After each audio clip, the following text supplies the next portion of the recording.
Good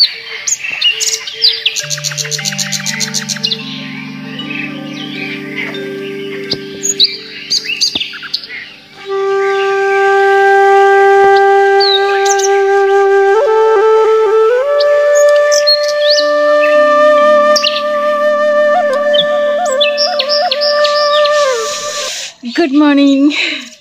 আজকে একটু একটু ঠান্ডা লাগছে, রোদ আছে তবুও একটু একটু ঠান্ডা লাগছে। আমি ঘুম থেকে উঠি আগে গাছগুলো দেখে গেলাম, ফুল গাছগুলো কালকে দাদা বসিয়েছে টবে। আর পরে আজকে আমি সব টবগুলো আবার একটু পরিষ্কার করে তারপর ছাদে নিয়ে যাব, মানে বেলকনিতে রাখবো। সকালে ঘুম থেকে উঠি একবার দেখে গেলাম, তারপর এখন ও গেল আবার একটু দেখলাম গাছগুলো।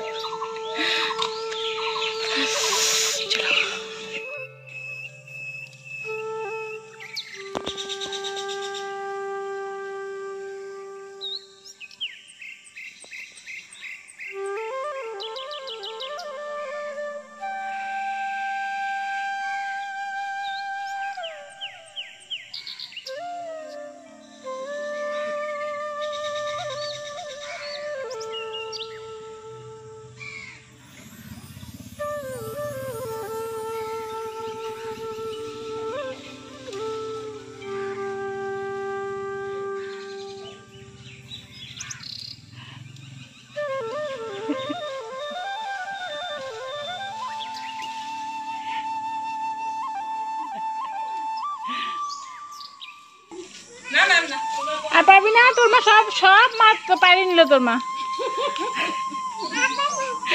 দেখো দি ভাই আম পেরে আনছে, শেষ। দেখো আম, দেখো যতদিন আম ছিল গাছটা কত নিচু ছিল, আম শেষ, গাছ হ্যাঁ গাছ জায়গা মতো চলে গেছে আমের ভারে, আর গাছ এতদিন নিচু ছিল। পারিস না বাবা, যেগুলো পাকা ছিল পড়ে গেছে, ওগুলো পড়বে না। তোমরা ভাববে এখন আম পাড়ছে দি ভাই গাছ থেকে? না না না, এখন দি ভাই আম পাড়ছে না, এগুলো আগের ভিডিও। এই দুটো ক্লিপ কোনো ভিডিওতে শেয়ার করা হয়নি, আজকে হঠাৎ আমার চোখে পড়লো তাই তোমাদের সঙ্গে শেয়ার করলাম।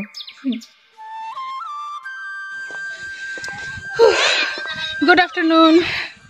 আচ্ছা দেখো সেই সকালবেলার থেকে, আচ্ছা দেখি সকালবেলা থেকে আর মানে কাজ টাজ করতে করতে আর হয়নি, মানে মোবাইলটা আর নেওয়াই হয়নি। এই এখন যাচ্ছি অঞ্চলে, এই দেখো সব খাতাপত্র নিয়ে যাচ্ছি অঞ্চলে, সেলফ হেল্প গ্রুপের কাজ আছে ওটা নিয়েই যাচ্ছি। তো রান্নাবান্না সব কমপ্লিট, ওই জন্যই তাড়াহুড়ো করে রান্নাবান্না কমপ্লিট করলাম। তাও 2টা বাজে, জানো দেরি হয়ে গেল, আমাকে আরও মানে আগে গেলে ভালো হতো, তাও 2টা বাজে। চলো পরে কথা বলছি। তো দেখো আমি এখন অটোতে বসে আছি, কিন্তু তার আগে প্রায় 1.5 ঘন্টা আমি ব্যাংকে বসেছিলাম একটা স্টেটমেন্ট বের করার জন্য আমাদের গ্রুপের। কিন্তু মানে এমন টাইমেই আসি, ম্যাডাম চলে যায় লাঞ্চে, ব্যাস বসে থাকতে হলো। অনেকক্ষণ বসে থেকে তারপর স্টেটমেন্ট নিয়ে এবার আমি যাব অঞ্চলে গিয়ে অঞ্চলের কাজ করব।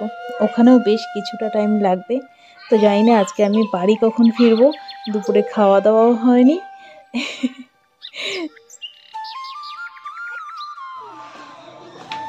দেখো কখন থেকে ঘোরাঘুরি করে যাচ্ছি, ওখানে ব্যাংকে গিয়ে অনেকটা লেট হয়ে গেল। ব্যাংকে যদি না যেতে হতো তাহলে আমি এতক্ষণে বাড়ি চলে যেতে পারতাম।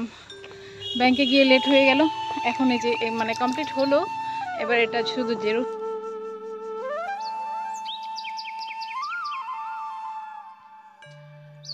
দেখো বললাম যে জেরক্সটা দিলেই আমার কাজ কমপ্লিট, আর এদিকে একটাও জেরক্সের দোকান খোলা নেই।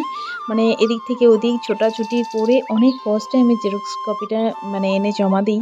আর এদিকে আমার মানে কি বলবো, সমাধি আসছে, সমাধির সঙ্গে দেখা করব বলে আমি মানে কত চেষ্টা করছি, জানি না হবে কি না। দেখো আমার কাজ এই মাত্র কাজ কমপ্লিট হলো, অঞ্চলের কাজ কমপ্লিট করে দাঁড়িয়ে আছি সমাধির জন্য। সমাধি আসবে, সমাধির জন্য অপেক্ষা করছি। আমি সমাধিকে বললাম যে বাসটাকে এখানে একটু দাঁড় করাতে, তো দাঁড় করাবে না। আমি বললাম তুই তাহলে আমি বাসের সামনেই চলে আসবো, আমি বললাম তাহলে আমি বাসের সামনে চলে আসবো। আর দেখা যাক বাস কখন আসে, ব্লু কালারের বাসে আসছে আমাকে বললো,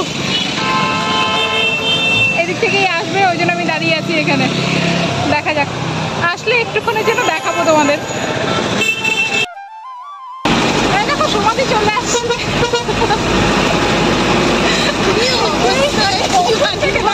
সবাই এসে শুধু জিজ্ঞেস করছে। তো ফাইনালি দেখো সমাধির সঙ্গে দেখা হলো, মানে এই মোমেন্টটা সত্যি ভীষণ ভীষণ হ্যাপি ছিলাম। মানে সত্যি ভাবতে পারিনি এইভাবে আমার সঙ্গে মানে দেখা হবে। আমি যখন ব্যাংকে ছিলাম তখনই বলেছে দিদির সঙ্গে অনেকবার কথা হয়েছে ফোনে, কিন্তু আমার আর মানে তখন যেহেতু মানে তারা যে কতক্ষণে কাজ কমপ্লিট করে আমি দেখা করব, তাই আর তোমাদের তখন আর কোনো ভিডিও করে জানানো হয়নি। আর বাসে অন্ধকারের মধ্যে আমরা দেখো মোবাইলের ফ্ল্যাশ দিয়ে ওভাবে ভিডিও করেছি, মানে ফটো তুলেছি। ফটো তোলা হয়নি যদিও, মানে ভিডিও করেছি, ভিডিও থেকেই ফটো বের করে নেব।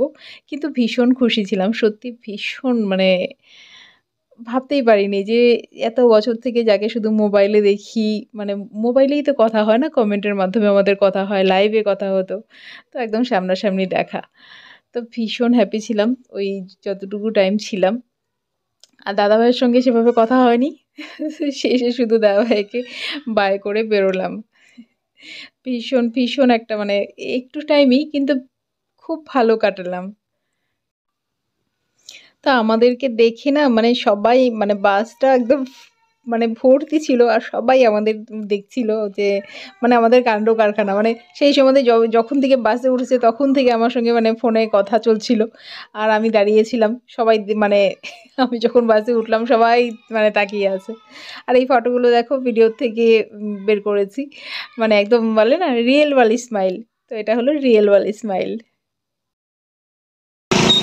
দেখো হাসতে হাসতে চলে আসি মানে সমাধির সঙ্গে দেখা করে। আমি বাসের ভাড়াও দিইনি, জিজ্ঞেসও করিনি, তাড়াতাড়ি চলেই।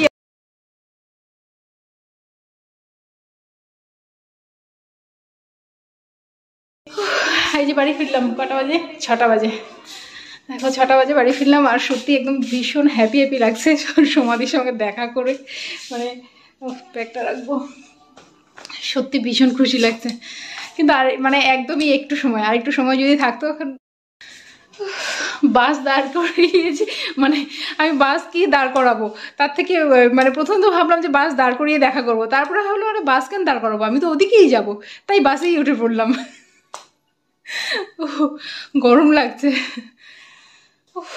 আয়নের শরীরটা ভালো না, জ্বর। তারপরে দেখো সারাদিন আজকে আমি বাড়ি নেই, চেঞ্জ করি।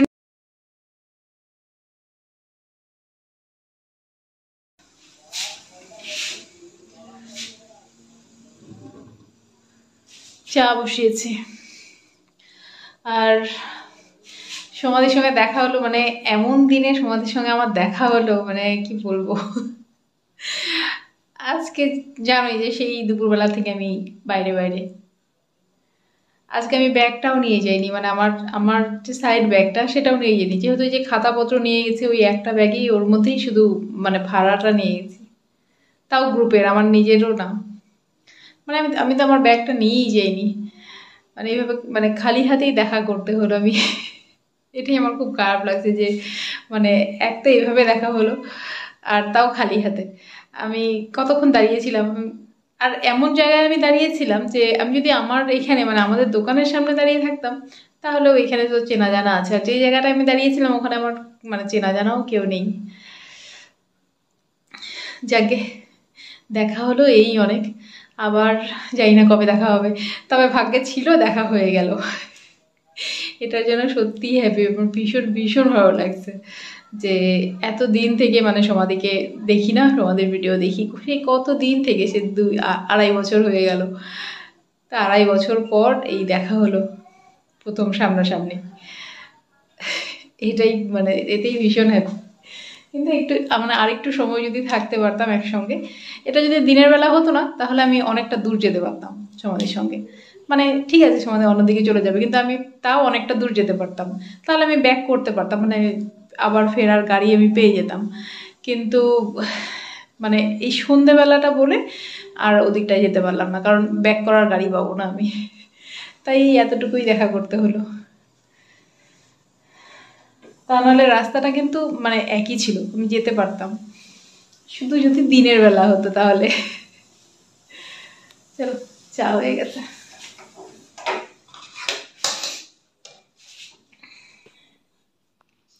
চলো চা হয়ে গেছে, এবার চাটা দিয়ে আসি। আর একজন আবার অনেকক্ষণ থেকে বসে আছে চায়ের জন্য, দেরি হয়ে গেলে আবার মুখ ভার হয়ে যাবে।